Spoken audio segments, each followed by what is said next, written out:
आमतौर ते मुख़्तलिफ़ वणनि मां निकिरंदड़ खौर बि चिंबड़ाइण जो कमु कंदो आहे, पर उहो केतिरनि ई हकीमी नुस्ख़नि में पिणु शामिल थिए थो ऐं उन जा सिहत लाइ हैरत जोॻा फ़ाइदा आहिनि, जिन बाबति शायदि ई कंहिं सोचियो हुजे। माहिरनि जो चवणु आहे त भूरे खौर सां केतिरियुनि ई बीमारियुनि जो इलाज करे सघिजे थो। खौर खाइण सां चमड़ीअ जे मुख़्तलिफ़ मसइलनि समेत जिस्मानी कमज़ोरियुनि खे बि हल करे सघिजे थो। खौर वणनि मां निकिरंदड़ अहिड़ो अरक हूंदो आहे जंहिं जा सिहत लाइ अणगिणिया फ़ाइदा आहिनि। सिहत जे माहिरनि जो चवणु आहे त खौर खे ॿियनि जड़ियुनि ॿूटियुनि सां गॾाए इस्तेमालु कजे त इहो तमामु घणो फ़ाइदेमंद साबित थी सघे थो। खौर में एंटीऑक्सीडेंट, एंटी बैक्टीरियल ऐं एंटी सोज वारियूं ख़ासियतूं मौजूदु हूंदियूं आहिनि। माहिरनि जो चवणु आहे त जेके माण्हू कोलेस्ट्रोल जी बीमारीअ जो शिकार आहिनि, उहे खौर जो इस्तेमालु करे पंहिंजो वधियल कोलेस्ट्रोल घटाए सघनि था, छो त हाई कोलेस्ट्रोल जो तालुक़ु दिलि जी बीमारियुनि में मुब्तला करण जो सबबु बणिबो आहे। उन करे खौर जो इस्तेमालु न रुॻो कोलेस्ट्रोल लेवल में घटिताई आणे थो, पर दिलि जी बीमारियुनि खां बि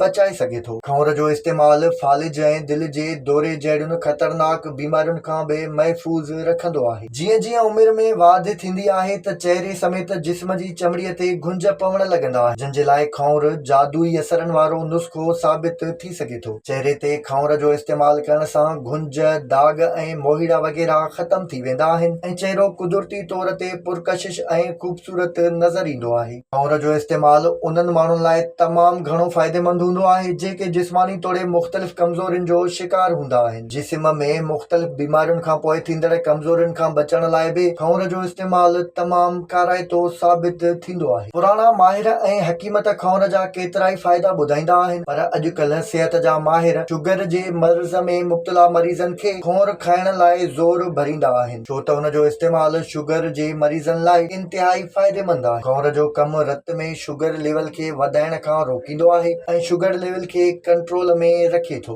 ॼम खां पोइ घणे क़दुरु माहिरूं जिस्मानी तौर ते कमज़ोर थी वेंदियूं आहिनि। आगाटे दौर में कुराड़ा माण्हू उमीदवारीअ सां थींदड़ औरतुनि ऐं ॿार ॼणींदड़ औरतुनि खे कमज़ोरियुनि खां बचण लाइ खौर समेत मुख़्तलिफ़ शयूं गॾाए पंजीरी ठाहे ॾींदा हुआ, जेका उन्हनि जी कमज़ोरीअ जे ख़ात्मे लाइ इंतिहाई फ़ाइदेमंद साबित थींदी हुई। ॼम खां पोइ औरतुनि खे खौर जी खुराक ठाहे खाराइजे त तमामु फ़ाइदेमंद साबित थींदी। खौर जे इस्तेमाल सां मेटाबॉलिज़म तेज़ थींदो आहे ऐं इहो ई सबबु आहे त जेकॾहिं खौर जो इस्तेमालु कयो वञे त जिस्म जी वाधू चर्बी ख़तम थी वेंदी आहे, जंहिं जे करे वज़न में वॾी हद ताईं घटिताई अची वञे थी।